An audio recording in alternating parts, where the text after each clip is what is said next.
أعوذ بالله من الشيطان الرجيم بسم الله الرحمن الرحيم اللهم عجل لوليك الفرج.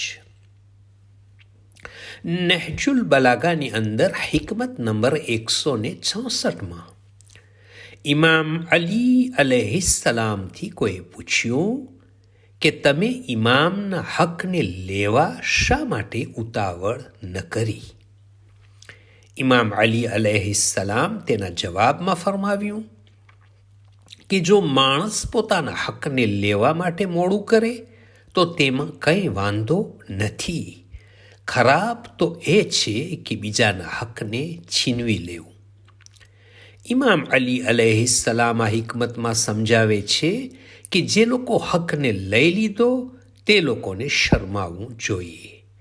ચોરને ચોરી કરીને શરમાવવું જોઈએ, ન કે તેને જેનો હક લઈ લેવામાં આવ્યો હોય.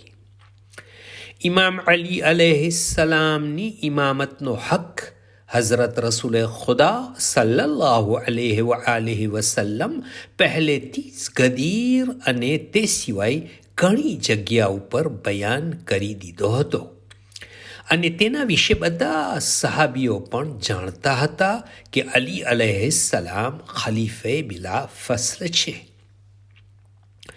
ઇમામ અલૈહિસ્સલામ ઇમામતના હકને મુસલમાનોનો એક હક હોવાને લીધે લોકો સામે પેશ કર્યા, પરંતુ જેઓ વિરોધીઓ હતા તેઓ વાતને ન માની અને હકથી મહેરૂમ કર્યા.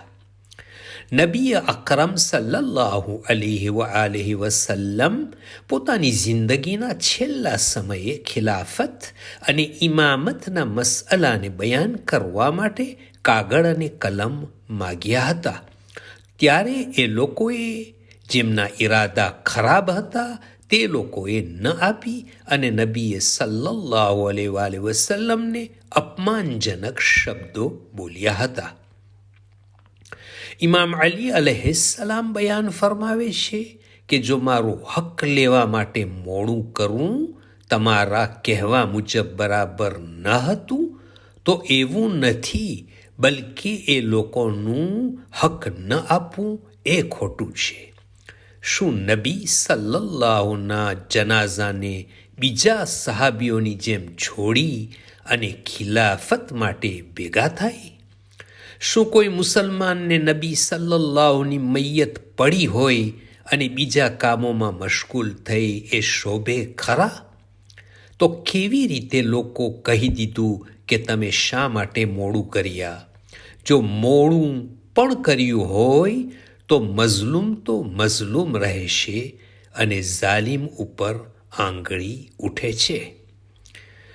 જો એમ સવાલ કરવામાં આવે કે જો એ લોકો હક ન આપ્યો તો શું થયું?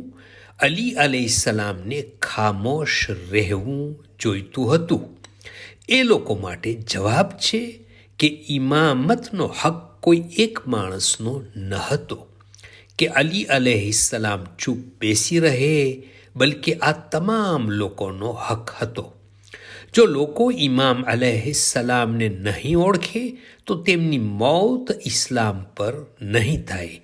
તો ઇમામતનો મસઅલો તમામ લોકો માટે હતો જેને ઇમામે ઉઠાવ્યો હતો. ઇમામ અલી અલૈહિસ્સલામ 28મા પત્રમાં આ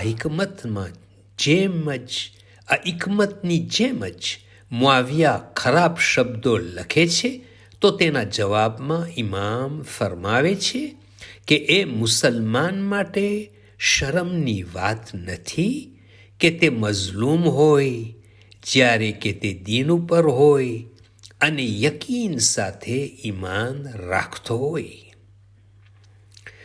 કોઈ પણ પ્રકારનો હક કોઈ લઈ લે તે માણસ ધિક્કારને પાત્ર છે. ઝાલિમ હંમેશા ઝલીલ અને બેઇઝ્ઝતથી નાલાયક છે. અલ્લાહુમ્મા સલ્લી અલા મુહમ્મદ વ આલે Muhammad وعجل فرجهم. From Fountain of Ahlul Bayt alayhim salam.